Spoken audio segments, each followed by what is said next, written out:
Bonjour à tous, aujourd'hui je voudrais vous parler du SC28 Team Associated. J'ai déjà fait une petite vidéo pour ceux qui l'ont vu d'un petit essai à l'intérieur. Vu l'échelle c'est du 1/28e donc c'est plutôt pour l'intérieur. Écoutez, on va faire un petit peu le tour de la chose, ça va être vite fait parce que c'est très simple. J'avais quelques doutes avant de l'acheter, moi j'ai craqué parce que c'est mignon, c'est super mignon. C'est un short course, j'adore les short courses.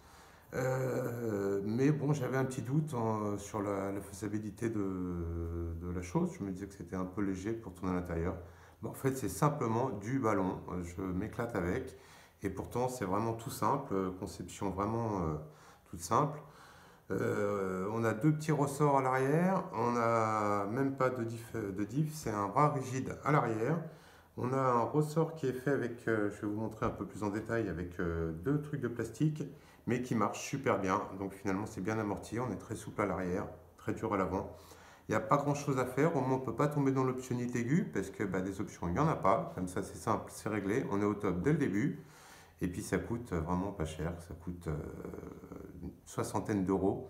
Donc à ce prix-là, il ne faut pas se priver. Je crois que je vais en commander deux ou trois. Je vais convoquer deux, trois potes, mon frangin, et on va faire une soirée bière et SC28. À bientôt, amusez-vous bien. Ciao, ciao.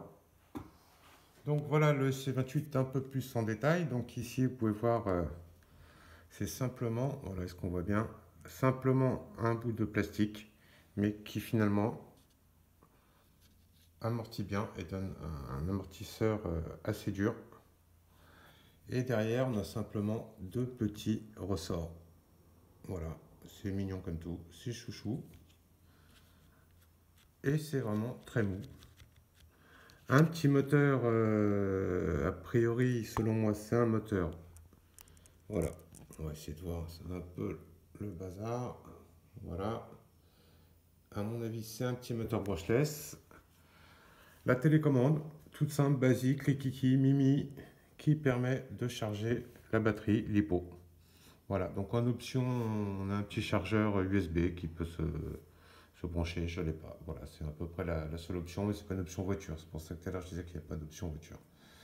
Voilà, voilà. Et puis la carrosserie qui est vraiment aussi chouchou comme tout. Voilà, pas fait grand chose. Je personnalisé un petit peu quand même. J'ai mis un petit autocollant Asso, mais elle est déjà assez mignonne. C'est vraiment la reproduction de la voiture de course de Karl. On a des petits pneus qui sont vraiment super efficaces. Ça glisse, mais pas trop. Si on met les gaz, c'est un peu ce que j'ai aimé dans celui-là, c'est que j'ai vraiment retrouvé le comportement d'un 4.2 de mon T4 Asso que j'utilisais beaucoup à l'époque. Le plaisir de la conduite 4.2, il faut vraiment doser les gaz pour ne pas partir en live, et ce qui permet de glisser et de vraiment piloter avec parcimonie. C'est assez plaisant, enfin j'aime bien moi.